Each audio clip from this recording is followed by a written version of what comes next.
Hasta el momento, la Comisión de la Verdad ha recogido cerca de 15.000 testimonios y las proyecciones indicarían que fueron más de 50.000 las víctimas en el periodo de la violencia.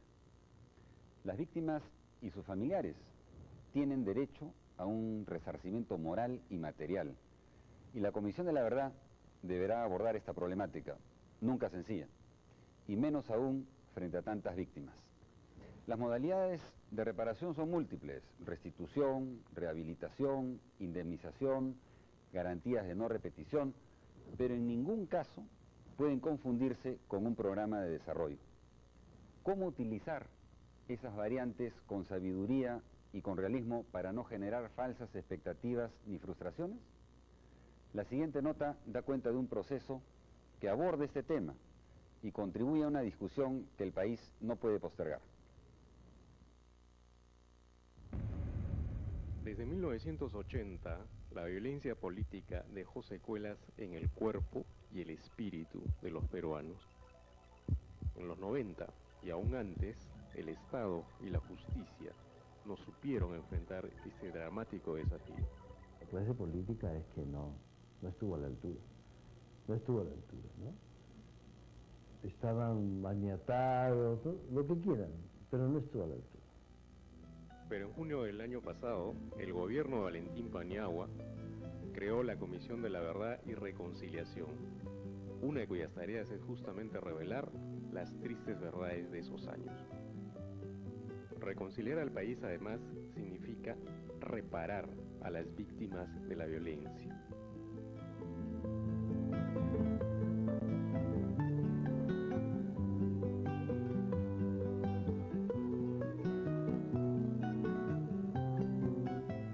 La señora Magda Palomino actualmente tiene 29 años.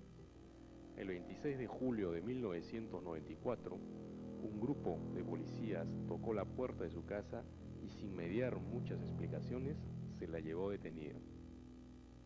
3 sueños me despierto, tocan la puerta, entran las personas, como 3, 4 o 5 personas bien armados. Supuestamente, su detención solo duraría 2 horas, pero al llegar a la Dincote, ingresó en un tenebroso túnel sin salida. Me golpearon en el estómago, como que estuviera cualquier cosa, te agarran a patadas, a golpe, ya no era una persona. Un presunto arrepentido la había acusado de ser miembro de Sendero Luminoso. Nada de eso era cierto. Magda había venido a Lima precisamente huyendo de la violencia senderista. No había argumento alguno para detenerla, y un policía le llegó a decir: yo sé que acá hay bastantes inocentes, me dijo, pero no podemos hacer nada. Una vez que estés acá, estás empapelado, así seas inocente.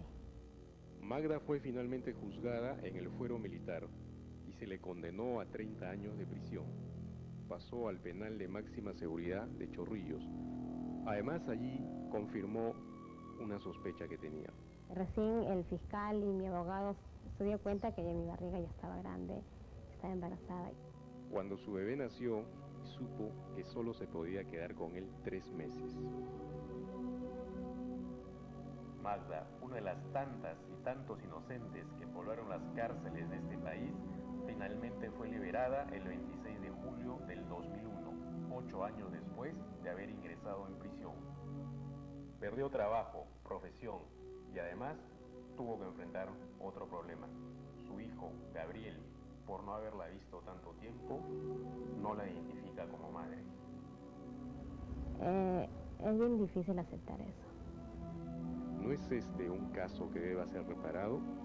¿Quién le paga a la señora Magda el tiempo perdido?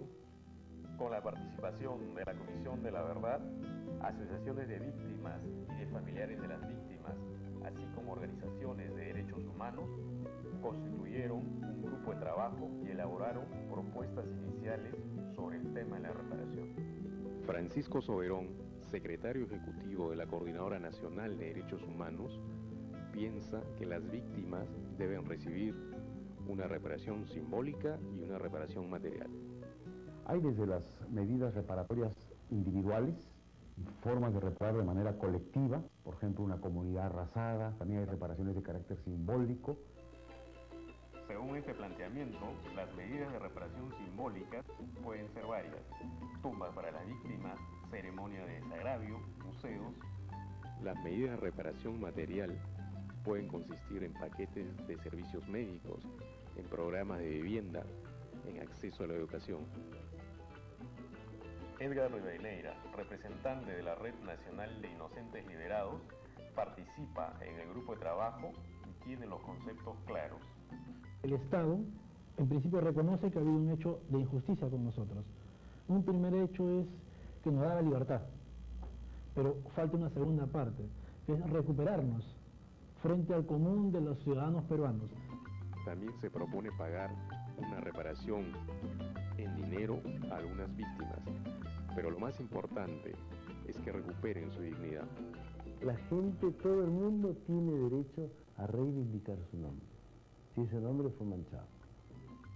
La Comisión de la Verdad y Reconciliación está empeñada en esta tarea, que constituye un punto importante de su trabajo.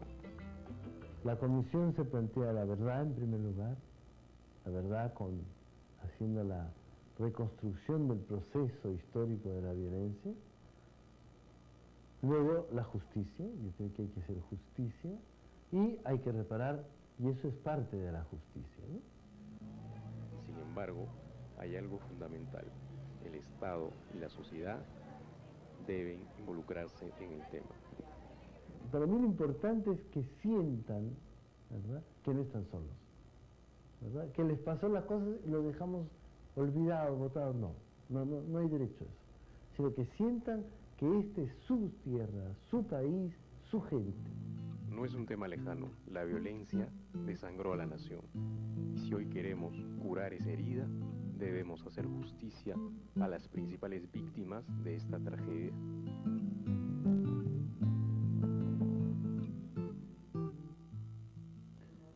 La reparación es necesaria para construir la democracia. La misma acción de reparar afirma el Estado de Derecho, devuelve la confianza en las instituciones y pone en marcha la rehabilitación de las víctimas. Que la sociedad, los partidos y las autoridades reconozcan la necesidad de un programa nacional de reparaciones es un primer paso a la reconciliación.